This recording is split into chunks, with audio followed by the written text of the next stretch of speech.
Está no ar, abre aspas, o primeiro jornal multidigital do eixo SP-Rio. Abre aspas. Olá, tudo bem? Começa agora mais um Jornal Abre Aspas na edição desta quarta-feira, agradecendo a sua audiência já. Estamos ao vivo com transmissão simultânea direto do Facebook da SP-Rio Mais e também do Facebook do Jornal O Vale. Comigo aqui nos estúdios, o jornalista José Guilherme Ferreira. Bom dia, Zé. Bom dia, Rodrigo. Hoje é quarta-feira, dia 29 de agosto de 2018 e vamos aos destaques dessa edição. Mais duas mortes foram confirmadas por febre maculosa, que é aquela transmitida pelo carrapato estrela aqui em São José dos Campos. Novo aumento, linhas intermunicipais na região ficam mais caras a partir dessa semana. Por mais segurança, cerca de 80 motoristas de aplicativos fazem manifestação aqui em São José. E pela Libertadores, o Santos foi eliminado em uma partida com bombas de torcida, confrontos, muita confusão. Estádio completamente detonado, muitas cadeiras quebradas na arquibancada. E a festa da torcida e dos jogadores do Bragantino no retorno à Série B do Campeonato Brasileiro. Estes e outros destaques dentro de instantes. Jornal Abre Aspas. Jornal Abre Aspas. Muito bem, nós estamos retornando aqui. A gente começa a edição do Abre Aspas desta quarta-feira com o comentário do jornalista José Guilherme Ferreira.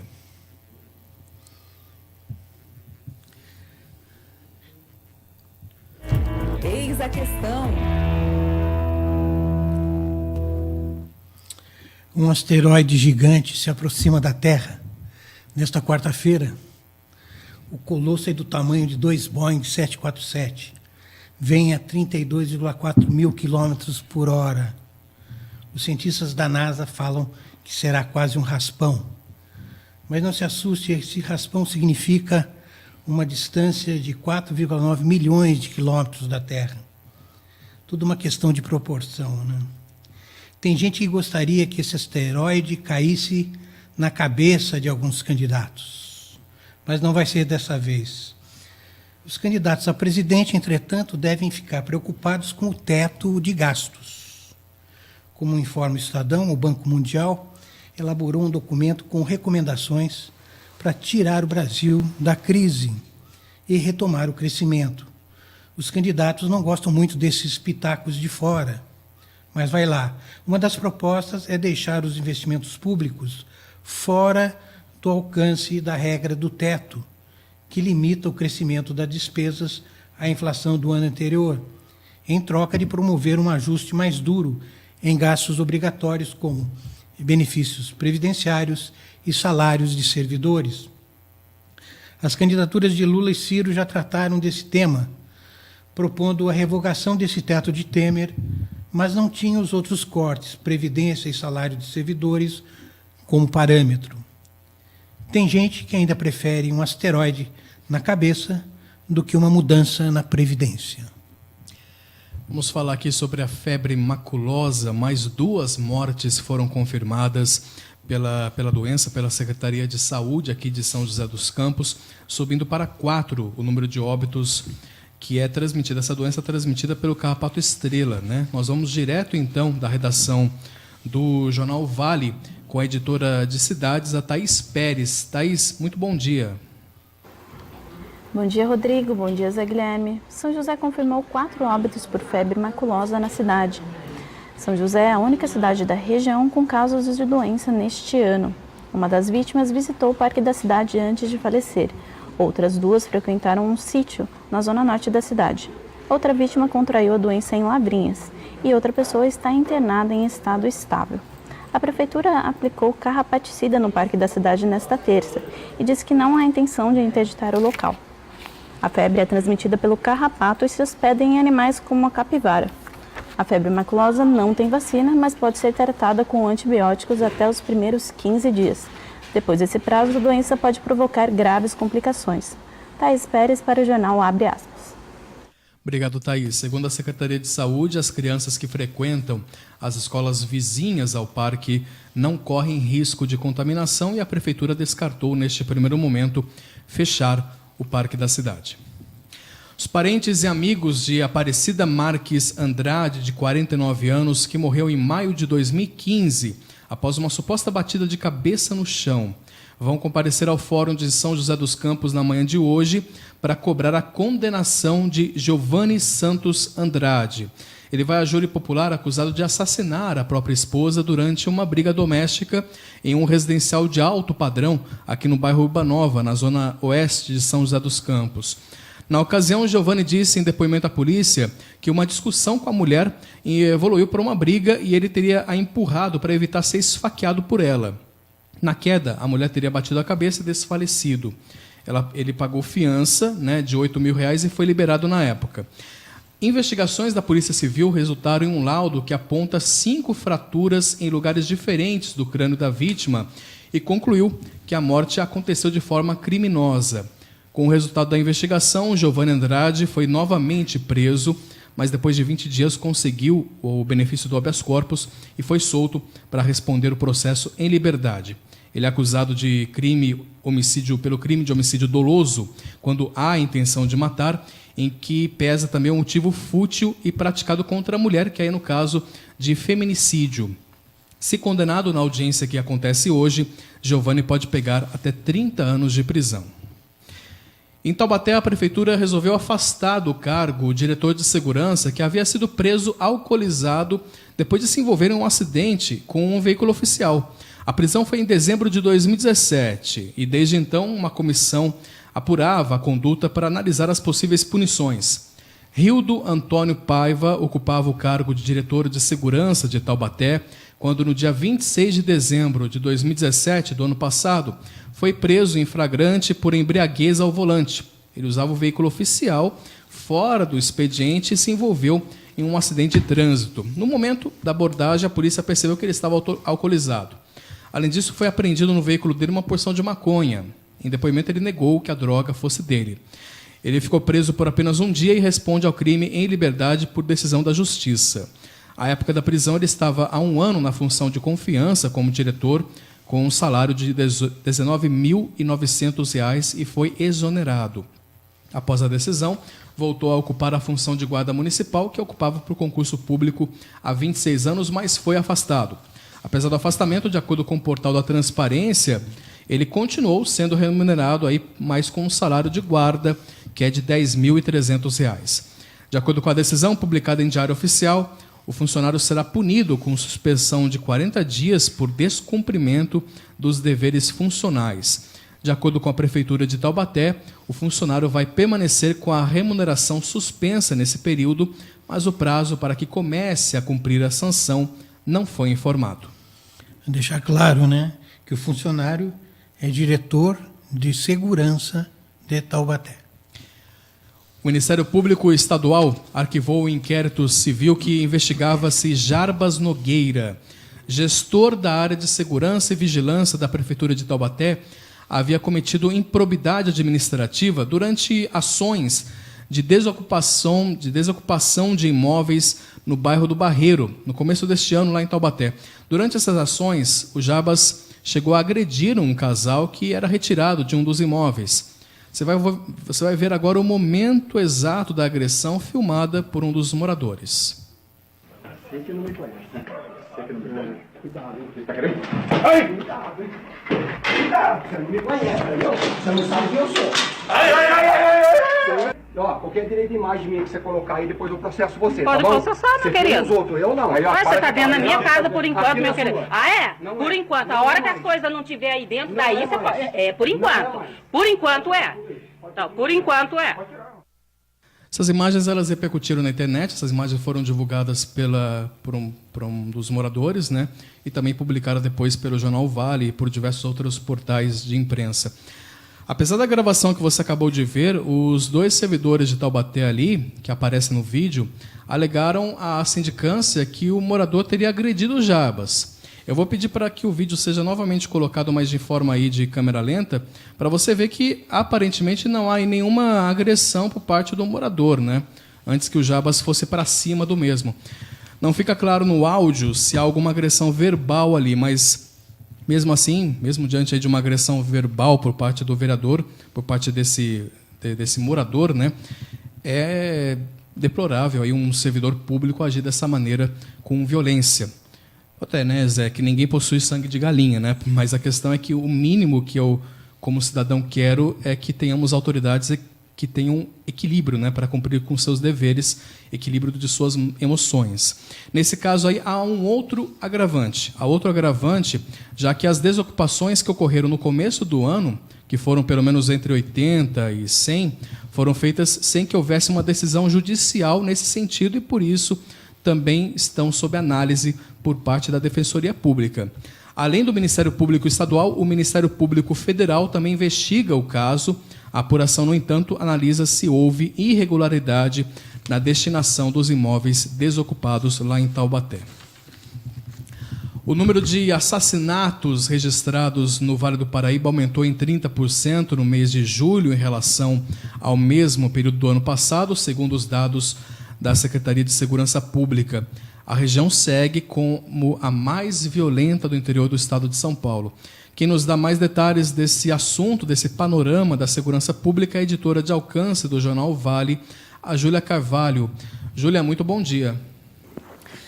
Bom dia, Rodrigo. Bom dia a todos que nos assistem aqui no jornal Abre Aspas. E com violência endêmica, a RM Vale é a única região do interior paulista a ultrapassar a barreira das 200 vítimas de homicídio em 2018. Os dados são da Secretaria de Segurança Pública. No período entre janeiro a julho, o Vale do Paraíba registrou 206 vítimas de homicídio, uma alta de 10,16% comparado com o número de 2017, quando 187 casos ocorreram durante o mesmo período. O Vale é a única área com violência endêmica. Isso significa mais de 10 vítimas por 100 mil pessoas. Júlia Carvalho, para o jornal Abre Aspas. Obrigado, Júlia, pelas informações. E nós vamos, então, falando ainda sobre esse assunto. A segurança pública aqui no Vale do Paraíba é o assunto do comentário do editor-chefe do jornal Vale, o Guilherme Codazzi.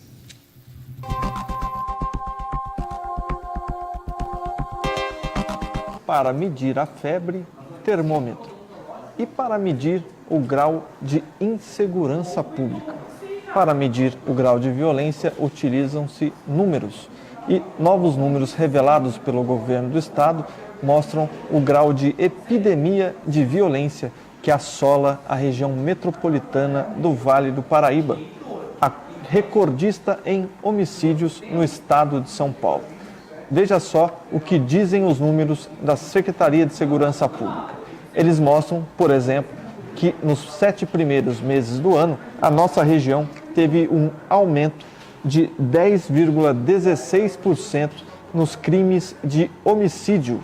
O número, na comparação com o mesmo período do ano passado, passou de 187 vítimas em 2017, de janeiro a julho, para 206 vítimas. Um aumento aí, então, na casa de 10%. Que vai na contramão da tendência estadual.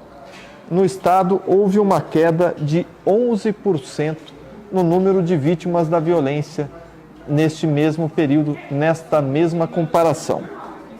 No ano passado, nos 7 primeiros meses, tinham sido 2.059 mortes. Este ano, 1.831. Como você vê, enquanto na região metropolitana do Vale do Paraíba, após tantas e tantas promessas, o número de mortes subiu 10%, no estado ele caiu 11%.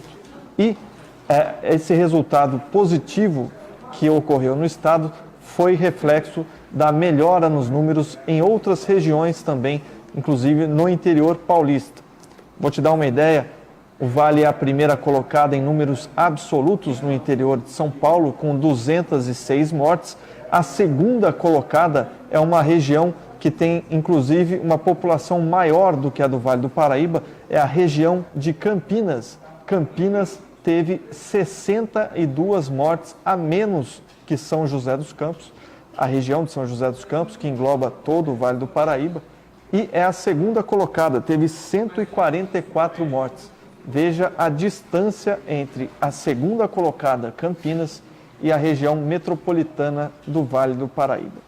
Vale lembrar, a nossa região é a única do estado de São Paulo com uma taxa de homicídios por 100 mil habitantes que ultrapassa a marca de 10 vítimas a cada 100 mil habitantes, que é considerado pela ONU uma taxa de endemia de violência. Se para medir a febre usamos o termômetro, para medir a violência usamos os números. E eles indicam que a região sofre de uma epidemia de violência. A febre está muito alta.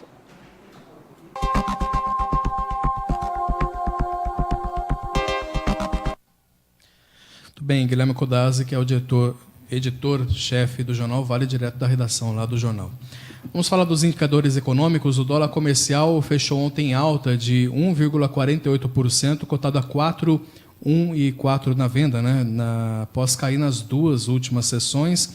Assim como na semana passada, a moeda norte-americana atinge o maior valor de fechamento desde 2016. Já para os turistas, o dólar encerrou em alta de 1,65%, cotado a 4,310 para a venda. O Ibovespa, principal índice da Bolsa Brasileira, fechou em queda de 0,59% após duas altas seguidas. Nessa variação do dólar de ontem, os analistas ouvidos pela agência de notícias Reuters explicam que os investidores eles estavam preocupados diante das incertezas do cenário eleitoral aqui no Brasil, e assim será durante toda a campanha eleitoral. Na véspera, o Supremo Tribunal Federal ele informou que irá analisar em julgamento virtual, no mês de setembro, um recurso da defesa do ex-presidente Lula contra uma decisão do plenário da Corte que negou o habeas corpus ao petista no início de abril. Lula lidera as pesquisas de intenção de voto para a presidência, mas apesar disso ele está inelegível pela lei da ficha limpa. O mercado, no entanto, teme que o ex-presidente atue como cabo eleitoral e atraia votos para outro candidato considerado menos comprometido com os controles, com o controle de gastos públicos. Já no exterior, as preocupações com uma guerra comercial global diminuíam após o pacto entre Estados Unidos e México para reformular o Acordo de Livre Comércio da América do Norte, o chamado NAFTA. Agora, 8h02, a gente consegue já fazer um intervalinho, a gente vai para o intervalo, você agradecendo a sua audiência, você que nos acompanha ao vivo, tanto pela página do Facebook do Jornal Vale, como também pela página do Facebook aqui da SP Rio Mais, agradecendo já a audiência aqui da Jaqueline, do Ivan. Bom dia, Ivan, obrigado pelo carinho aí, pela audiência. Também a Rosana Silva e a Marta dos Santos, que já se manifestaram aqui nos comentários. Deixe seu comentário, deixe sua sugestão de pauta, a gente vai abordando aí os temas durante a semana com a sua sugestão, é muito bem-vinda. Obrigado pela audiência. Intervalo rápido, na sequência tem informações das eleições. Jornal Abre Aspas.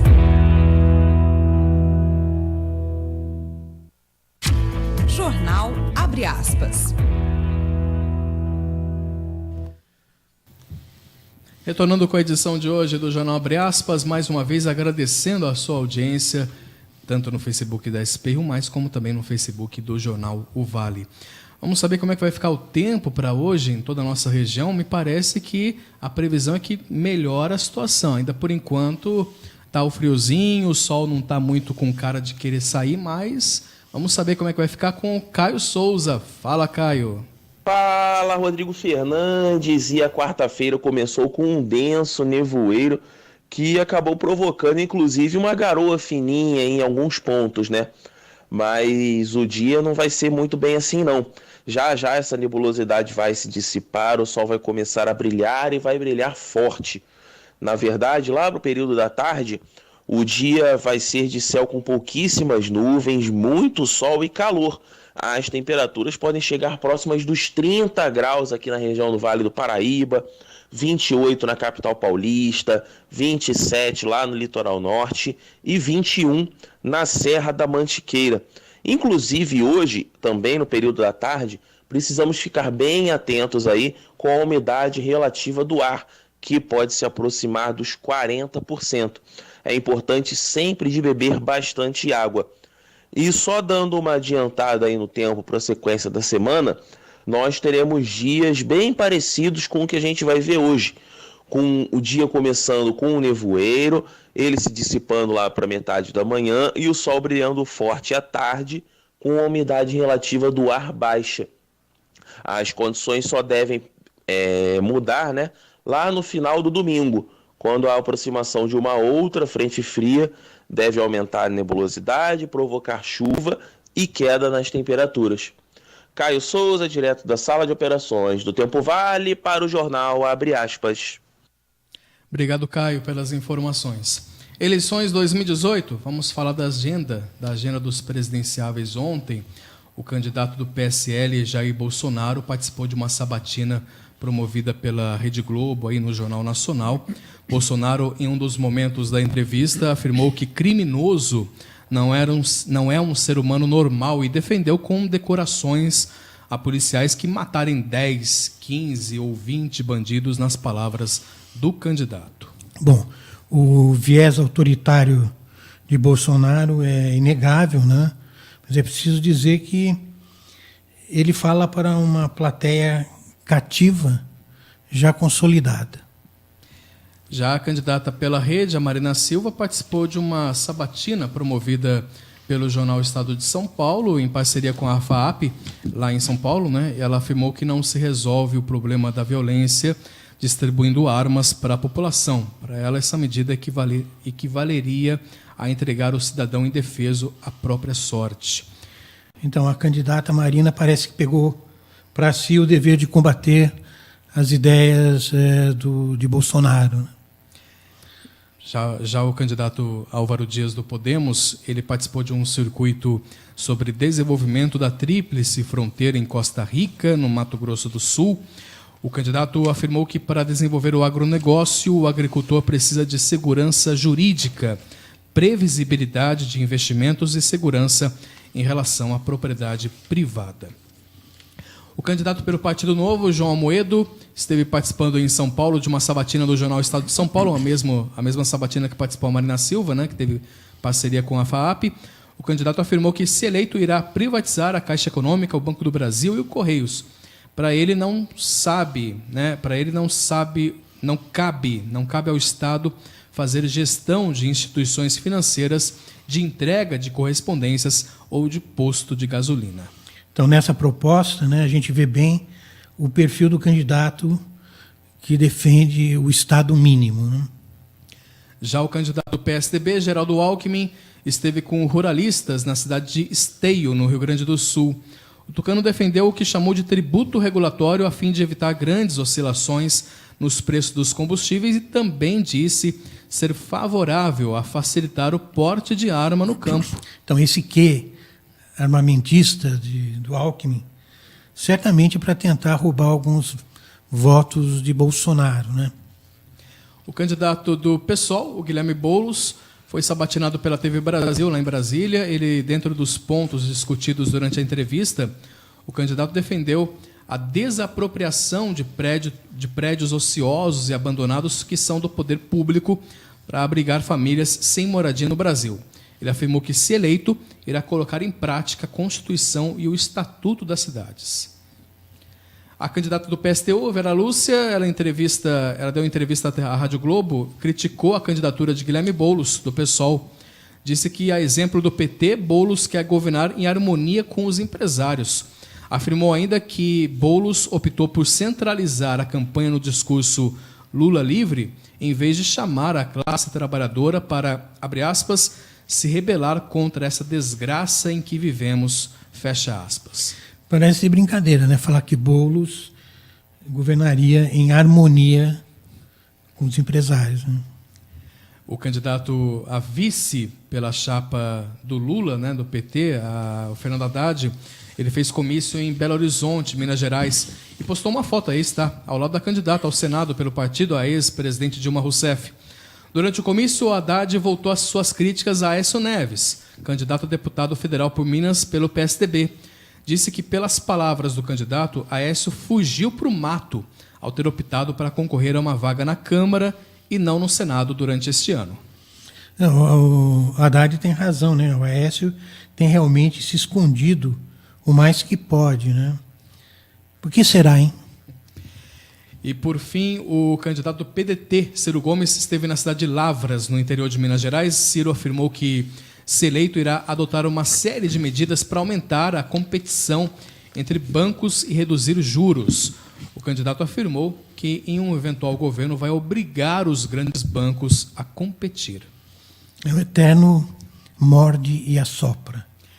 Bom, dos candidatos ao governo do estado de São Paulo, quem esteve aqui na região foi o candidato do PT, o Luiz Marinho, né? O petista, que você vai ver agora, ele teve em entrevista à TV Vanguarda, que é afiliada aqui da Rede Globo no Vale do Paraíba. Ele prometeu em quase dobrar o salário dos professores da rede estadual em 4 anos e afirmou que o emprego será um tema prioritário da gestão dele caso seja eleito. Luiz Marinho afirmou ser contra o acordo entre Embraer e Boeing. Bom, o Tribunal Superior Eleitoral decidiu ontem anular a decisão do Tribunal Regional Eleitoral do Rio de Janeiro, que determinou a cassação do governador Luiz Fernando Pezão, do MDB, e do vice-governador Francisco Donelles, do PP, por abuso de poder político e econômico na eleição de 2014. Pela decisão, o TRE do Rio terá que julgar novamente o caso, pois, segundo os ministros do TSE, não houve quórum previsto em lei no primeiro julgamento. Está quase para acabar o mandato e agora fica nessa história, né? Que demora, né? A justiça, né? No Brasil, que demora. O ministro Marco Aurélio Mello votou ontem pela rejeição da denúncia apresentada pela Procuradoria-Geral da República contra o deputado e presidenciável Jair Bolsonaro, do PSL do Rio de Janeiro, pelo crime de racismo. Réu por apologia ao crime de estupro e por injúria, Bolsonaro é candidato, a presidente, embora o STF já tenha decidido que réus não podem ocupar a linha sucessória da presidência. Atualmente não há impedimento legal para concorrerem nas eleições. Quando o placar estava 2-2, o ministro Alexandre de Moraes pediu vista, ou seja, mais tempo para analisar o caso e, com isso, a decisão do STF foi adiada para a semana que vem. A Procuradora-Geral da República, Raquel Dodge, opinou contra um pedido do candidato à presidência do MDB, o Henrique Meirelles, para rejeitar o pedido de candidatura de Geraldo Alckmin, do PSDB, ou excluir da coligação dele 6 partidos que o apoiam. Em manifestação enviada ontem ao Tribunal Superior Eleitoral, Raquel Dodge considerou que não houve fraude na formação da aliança em torno de Alckmin, como alegava o candidato Henrique Meirelles. A decisão sobre a regularidade da candidatura de Alckmin, bem como a sua composição da sua chapa, ainda será julgada pelo plenário do TSE. Tapetão não vale, né? Além da questão do Alckmin também que está sendo julgado, mas outras candidaturas também ainda estão em processo de julgamento, ainda algumas estão sofrendo com impugnações. Porém, ontem, mais 4 registros de candidatura à presidência foram aprovadas pelo TSE. São elas a de Álvaro Dias, do Podemos, Ciro Gomes, do PDT, Henrique Meirelles, do MDB e João Goulart Filho, do PPL. Por unanimidade, os ministros consideraram que as candidaturas cumpriram os requisitos da lei e não houve causa de inelegibilidade em relação aos candidatos. O TSE já aprovou as candidaturas de Cabo Daciolo, do Patriota, Guilherme Boulos, do PSOL, João Amoedo, do Novo, Marina Silva, da Rede e Vera Lúcia, do PSTU. A Corte ainda deverá julgar os registros de candidatura do Lula, do PT, Jair Bolsonaro, do PSL, Geraldo Alckmin, do PSDB e Emael, da Democracia Cristã. A segunda turma do Supremo Tribunal Federal decidiu ontem enviar à primeira instância da Justiça Eleitoral em São Paulo parte do inquérito que investiga supostas doações eleitorais de diversos valores e não contabilizadas às campanhas do senador José Serra, do PSDB. Seguindo o voto do relator, o ministro Gilmar Mendes, os ministros também entenderam que as supostas irregularidades cometidas pelo senador antes de agosto de 2010 não podem ser mais julgadas porque ocorreu a prescrição pelo fato de Serra ter mais de 70 anos. Com a decisão, o restante da investigação deve seguir para a Justiça Eleitoral de São Paulo. Bom, destaque aqui para a política regional, o vereador Robertinho da Padaria, do PPS, será o presidente da Câmara de São José dos Campos a partir do ano que vem. Em sessão extraordinária realizada ontem, o parlamentar foi candidato único no pleito e acabou eleito com 16 dos 19 votos. Membro da base aliada do prefeito, Felício Ramute, ele vai substituir Jovenil Silvério, do PSDB, a partir do ano que vem, a partir de janeiro de 2019 e por um período de 2 anos. Robertinho está em seu 4º mandato na Câmara. A nova composição da mesa diretora também terá José Dimas, do PSDB, como primeiro vice-presidente e Dr. Elton, do MDB, como segundo vice-presidente. Marcão, da Academia, do PTB, e Juliana Fraga, do PT, serão secretários. Falando da Câmara de São José dos Campos, nós voltamos aqui no Jornal Abre Aspas a repercutir sobre uma decisão do Legislativo de comprar 200 computadores a um preço de 30% mais caro do que o praticado pelo mercado. A denúncia foi mostrada na reportagem do editor de internet, Kaique Toledo, do jornal Vale. E desde o mês passado, a Câmara de São José já adquiriu 30 novos computadores desses 200 da licitação, cada um por um preço de R$ 6.649. Se a Câmara adquirir todos os PCs que estão aí cotados na licitação, o valor pode chegar a R$ 1.300.000. Até agora, 30 deles já foram comprados, o que resulta em um gasto de R$ 199.000. O caso gerou polêmica na época da licitação, já que as máquinas possuem pré-requisitos considerados de alta potência. Segundo a Câmara, a compra de novos computadores se dá conforme a necessidade da casa de substituir computadores obsoletos. Quando o presidente da Câmara, o Jovenil Silvério, esteve aqui no Jornal Abre Aspas, ele afirmou que os gabinetes precisam de computadores com essas especificações. Ele até comentou, a utilização do AutoCAD, que é um programa voltado para desenhar plantas, maquetes e que auxilia, por exemplo, os arquitetos. O jornal Vale pesquisou diversos preços de cada peça solicitada nessa licitação, como placa-mãe, processador, memória e outros itens, além do monitor, o software Windows, a licença do pacote Office, que, aliás, essa licença normalmente é cara. Foram encontrados no mercado os equipamentos que, somados, custariam uma média de R$ 4.349 a unidade, sem contar aí a garantia, bem abaixo dos R$ 6.649 licitados pela Câmara. E a gente vai continuar repercutindo sobre esse caso, e o próprio vereador Jovenil Silvério aqui, nessa bancada, a entrevista, aliás, você tem aí na íntegra no nosso portal, ele afirmou que caso o Jornal Vale apresentasse os documentos, a documentação toda de que realmente há essa discrepância nos valores, que ele poderia rever. Vereador, está aí, o Jornal Vale está novamente confirmando que houve sim a procura de analistas, houve sim a procura de especialistas, e chegaram a uma conclusão de que realmente está caro. E para quem entende um pouquinho de computador, sabe que um computador de 6 mil, esse valor de 6 mil aí, é um computador de alta potência. Cabe aí saber se a Câmara realmente, os vereadores, precisam mesmo de um computador de tão alta potência para trabalharem. Não é para joguinho não, né, Rodrigo? Seria ideal para jogo, porque vai rodar muito bem. Aliás, nós precisamos de computadores aqui com essa potência para poder...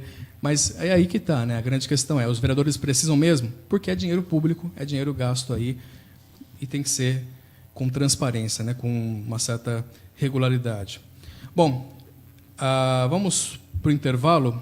Eu quero agradecer mais uma vez a sua audiência, os comentários sempre aí aparecendo, sempre o Gilson Inácio Ferreira também com a gente, Ivan Moreira, a Rosana Silva comentando aí sobre a questão das capivaras, aquela questão que nós estávamos falando também aqui na região nossa. Enfim, muito obrigado pela sua audiência no Facebook da SP Rio Mais e também no Facebook do jornal O Vale. Intervalo rápido, porque na sequência tem mais informações regionais e também notícias do esporte. Jornal Abre Aspas. Jornal Abre Aspas.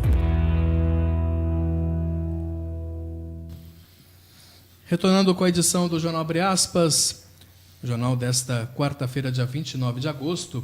E olha, uma manifestação que teve início no começo da tarde de ontem, aqui em São José dos Campos, reuniu cerca de 80 veículos de motoristas que trabalham para os aplicativos Uber e 99 Pop. O protesto teve como principal solicitação alterações nos aplicativos para que os motoristas possam trabalhar com mais segurança.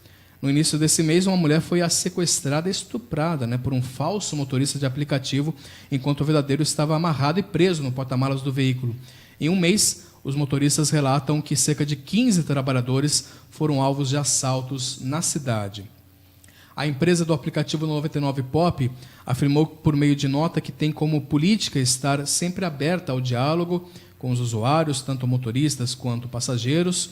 A empresa informou que possui uma equipe de segurança com mais de 30 pessoas que trabalham 24 horas por dia, 7 dias por semana, dedicada exclusivamente à proteção dos usuários. Segundo a empresa, o aplicativo também conta com inteligência artificial que monitora o perfil de todas as chamadas. Outra medida de segurança informada pela empresa é o mapeamento de área de risco, que envia ao motorista notificações sobre essas zonas. A empresa Uber Brasil afirmou por meio de nota que sempre busca aprimorar a tecnologia dela para fazer da plataforma a mais segura possível, antes mesmo da viagem começar. A empresa também informou que adotou uma medida que bloqueia viagens consideradas mais arriscadas. De acordo com a empresa, o aplicativo da Uber aceita que solicitações de viagens sejam canceladas por motoristas parceiros, sinalizando o motivo de segurança quando não se sentirem confortáveis. E todas as viagens são monitoradas pela empresa por meio do GPS. Esse problema da insegurança não é só um problema desses aplicativos, né? O próprio táxi também tem as mesmas questões a serem resolvidas, né?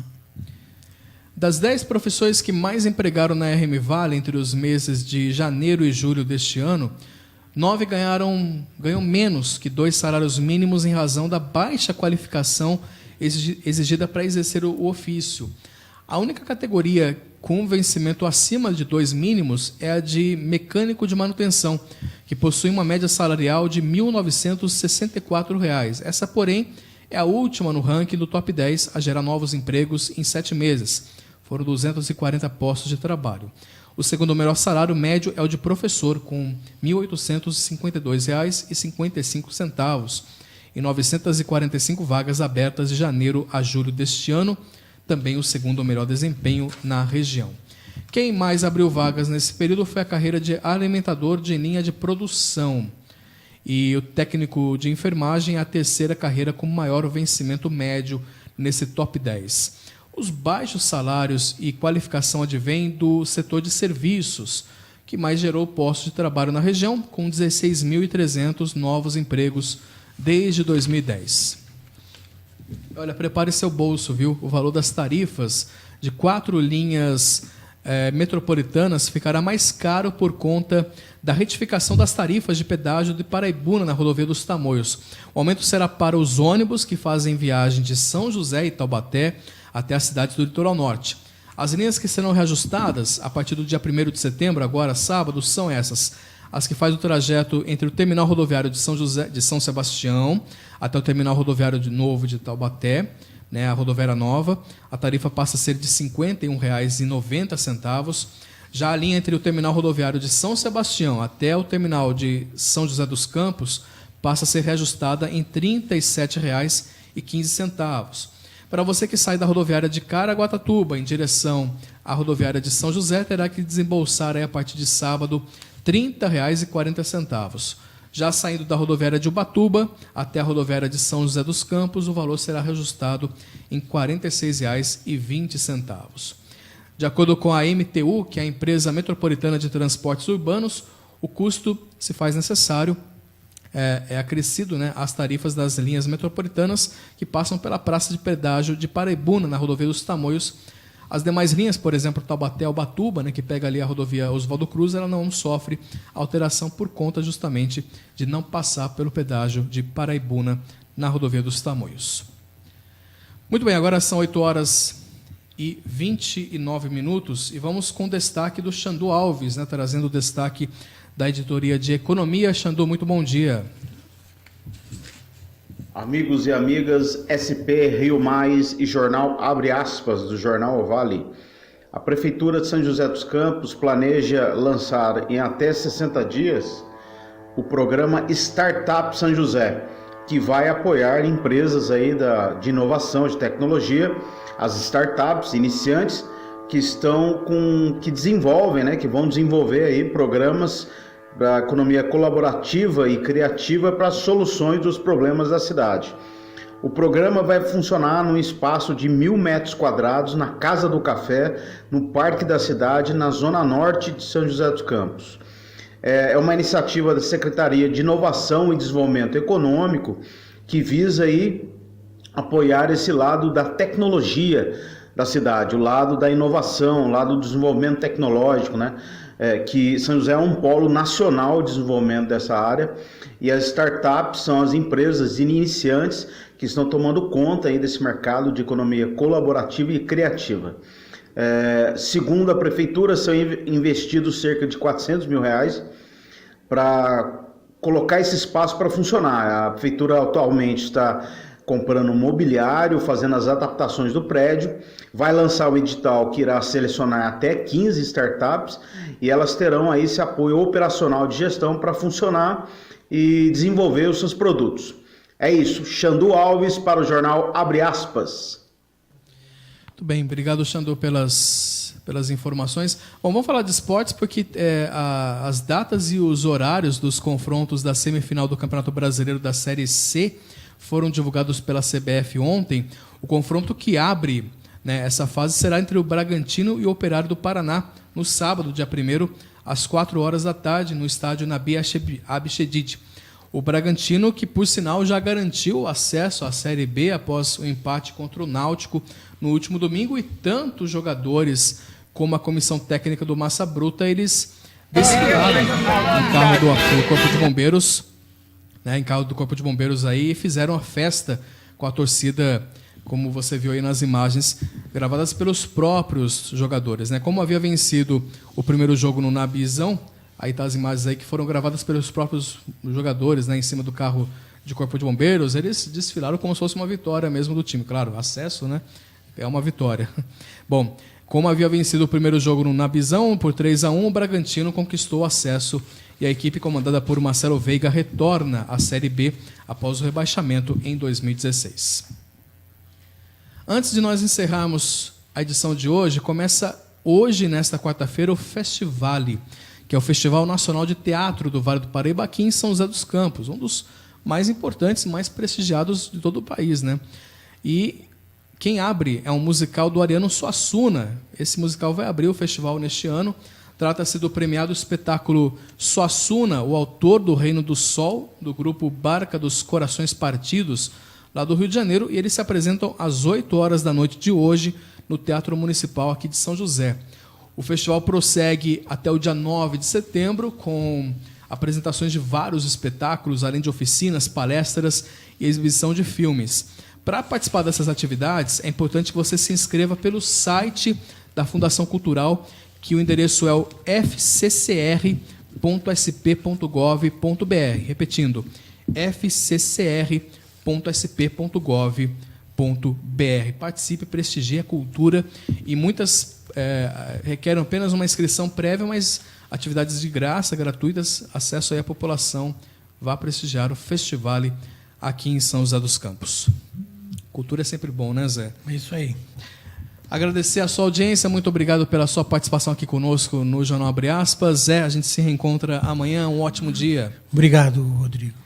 Para você, uma ótima quarta-feira. Amanhã tem mais aqui, sempre a partir das 7h30. E lembrando que o conteúdo na íntegra você acompanha no site sprriomais.com.br. Forte abraço, até amanhã.